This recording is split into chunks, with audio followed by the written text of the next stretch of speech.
देखेंगे यहाँ पे बच्चों, आज हम लोग वास्तु चैप्टर का पहला स्टेप होता है एल्गोरिथम, यानी उसका नाम है यूक्लिड विभाजन एल्गोरिथम। जो आप सब जानते हैं कि यूक्लिड विभाजन एल्गोरिथम जो होता है, दो धनात्मक संख्या के दो महत्वपूर्ण गुण होता है, जिसमें पहला आता है यूक्लिड विभाजन एल्गोरिथम और दूसरा होता है अंगगणितीय आधारभूत प्रमेय।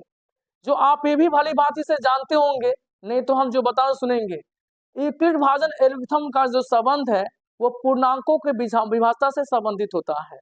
यहाँ ये भी जानते हैं कि यूक्लिड विभाजन एल्गोरिथम जो है उसका कथन क्या है। यूक्लिड विभाजन एल्गोरिथम के अनुसार प्रत्येक धनात्मक पूर्णांक a किसी अन्य धनात्मक पूर्णांक b से इस प्रकार विभाजित किया जाए कि उसका शेषफल r प्राप्त होता है, जहां 0 से बड़ा या बराबर r से बड़ा b होता है। ये आप भली भांति से जानते होंगे अगर पढ़े होंगे तो, वरना नहीं पढ़े होंगे तो आप यहाँ देखेंगे कि यहाँ पे अब आता है कि उसका अगला स्टेप प्रमेयिका।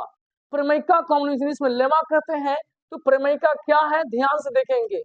प्रमेयिका एक कथन है। प्रमेयिका क्या है? एक कथन है जिसका उपयोग अन्य कथनों को सिद्ध करने में किया जाता है। जो कि आपने यूक्लिड विभाजन एल्गोरिथम जो शब्द सुना है वह एक कथन है, जो उस कथन को यहाँ प्रमेयिका सिद्ध किया हुआ कथन को दर्शा रहा है। जो यहाँ पर देखेंगे लिखा हुआ है यूक्लिड विभाजन प्रमेयिका क्या है। तो यहाँ लिखा हुआ है कि यहाँ दो धनात्मक पूर्णांक आएगा a और b। दो धनात्मक पूर्णांक दिए रहने पर, मतलब आपको दो धनात्मक पूर्णांक दिया जाए तो उसमें आपको एक अद्वितीय ऋणात्मक पूर्णांक मिलेगा, जिसको हम कहते हैं पूर्ण संख्या है, वो है q और r, जिसको हम लोग बोलते हैं भागफल और शेषफल विद्यमान होता है, जहां a बराबर b q प्लस r आता है। और यहाँ पे लागू होता है कि 0 से बड़ा या बराबर r से बड़ा b होना चाहिए। जो कि यूक्लिड विभाजन एल्गोरिथम में आपने इस चीज को दर्शाया गया था, उस चीज को देखा था, वह यहाँ भी दर्शा रहा है। इसलिए यहाँ बोला गया है कि यूक्लिड विभाजन एल्गोरिथम जो है वह इसी प्रमेयिका पर क्या है, आधारित है, यानी इसका बेस है। यानी हमारा प्रमेयिका जो है यूक्लिड विभाजन एल्गोरिथम का ये आधार माना गया है। जहां पे अगर दो धनात्मक संख्या आपको दिया जाएगा तो इसके माध्यम से हम मासा ज्ञात कर सकते हैं, जो एक नया तकनीकी बनाता है। ये यानी एक तकनीकी का ये प्रयोग कर रहा है। यानी हम कह सकता हूं कि यूक्लिड विभाजन एल्गोरिथम के प्रयोग से, यानी यूक्लिड विभाजन एल्गोरिथम का प्रयोग कर जो होता है वो प्रमेयिका पर आधारित है। और दो धनात्मक संख्या अगर हमें मिल जाए तो इसके प्रयोग से हम एचसीएफ ज्ञात करेंगे, जो एक तकनीकी है ये मेरा। अब यहाँ देखेंगे, जैसे उदाहरण बताया हूँ 480 और 75 का अगर मसा निकालते हैं तो ऐसे बचपन में आपने पढ़ा था मसा निकालने का तरीका, इसको विभाजन विधि जो हम बोलते हैं। तो इसे निकालने पर यहाँ 0 होता है तो ये वाला मसा बोलता है, जो यूक्लिड विभाजन एल्गोरिथम में हमने सजाया है। तो जब इस सजाया है तो a बराबर b q प्लस r, जहाँ 0 से बड़ा r से बड़ा b होता है, जो ये कथन एल्गोरिथम का है, जो उनकी ये आधार प्रमेयिका भी है। यानी यही बोला गया कि प्रमेयिका पर जो आधारित है वो एल्गोरिथम है।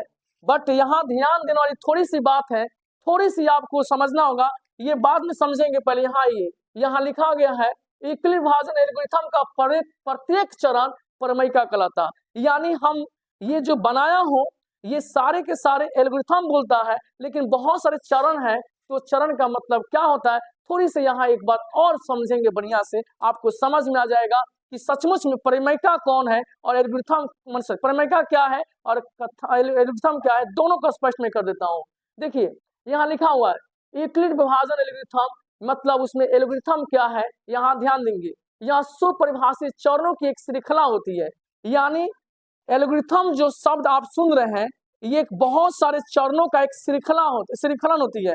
श्रृंखलन का मतलब होता है कि उसमें एक नहीं, दो नहीं, बहुत सारे चरण आपस में मिलकर बनाता है, तो उसको हम बोलते हैं श्रृंखलन। तो उसी श्रृंखलन का सुपरिभाषित चरण है कौन, एल्गोरिथम, जो बहुत सारे समस्याओं को हल करने का काम करते हैं। यहाँ प्रदान लिखा गया है, देखिए विशेष प्रकार की समस्याओं को हल करने की विधि है चाहे प्रक्रिया है। मतलब हम कह सकते हैं कि एल्गोरिथम जो है समस्याओं को हल करता है, जहां पे बहुत सारे चरणों का एक श्रृंखला बनाता है, तो वही एल्गोरिथम है। तो भैया यहाँ देखेंगे 3 चरणों में हमारा मसा निकल रहा है। जहां पे 0 मिलता है वहां का भाजक मसा कहलाता है। जो यहाँ पर 0 मिला तो इसका भाजक क्या हुआ, मसा हुआ। जो कि ये पूरे के पूरे पार्ट, देखिए एल्गोरिथम पूरा कहलाएगा, लेकिन प्रत्येक चरण उसका प्रमेयिका कहलाएगा। इसलिए मैं लिखा हूं यहाँ पे कि यूक्लिड विभाजन एल्गोरिथम का प्रत्येक चरण प्रमेयिका है। अब आपको समझ में आ गया होगा कि ये 3 चरणों में बना है, तो तीनों चरणों को हम श्रृंखलन कहेंगे तो हो जाएगा एल्गोरिथम। अब प्रत्येक चरण हो जाएगा प्रमेयिका। तो आप यहाँ प्रमेयिका लिखो तो कोई दिक्कत नहीं है और नहीं लिखो तो भी कोई दिक्कत नहीं है, बट समझना था कि प्रमेयिका कौन है और एल्गोरिथम कौन है। यहाँ बड़ी बच्चे कंफ्यूजन होता है, यही वजह से मुझे यहाँ समझाना पड़ा है। आगे देखेंगे यहाँ पर क्या लिखा हुआ है। जो एल्गोरिथम शब्द जो देख रहे हैं, यह शब्द एल्गोरिथम एक फारसी से लिया गया है, जहाँ पर गणितज्ञ है अल-ख्वारिज़मी जी के नाम से लिया गया है, जो यूक्लिड महोदय ने ये हाथ से लिए थे।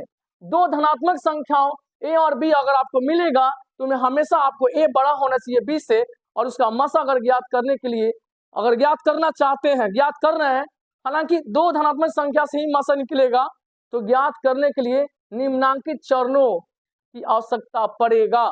मतलब आप दो धनात्मक संख्या लेकर अगर आप मसा निकालेंगे तो इसमें एक चरण आ सकता है, दो चरण आ सकता है, तीन चरण आ सकता है, चाहे एक ही चरण मिल सकता है। जिस चरण में मिलेगा तो आपको चरण की आवश्यकता पड़ेगी, चरण बनाना पड़ेगा, और जहां जिस चरण में उसमें आपका शेषफल 0 मिल जाएगा तो उसका भाजक मसा हो जाएगा, जो यहाँ पर हम दिखाए हैं। तो इस तरह से आपको एल्गोरिथम और प्रमेयिका का कथन क्या होता है मैंने पूरे इसमें बढ़िया से समझाया। और ये वीडियो आपको कैसा लगा? अगर आपको अच्छा लगता है तो लाइक करेंगे, कमेंट करेंगे और अपने दोस्तों में शेयर करेंगे, ताकि और बच्चे इसको बढ़िया से बढ़िया ढंग से देख सके और समझ सके।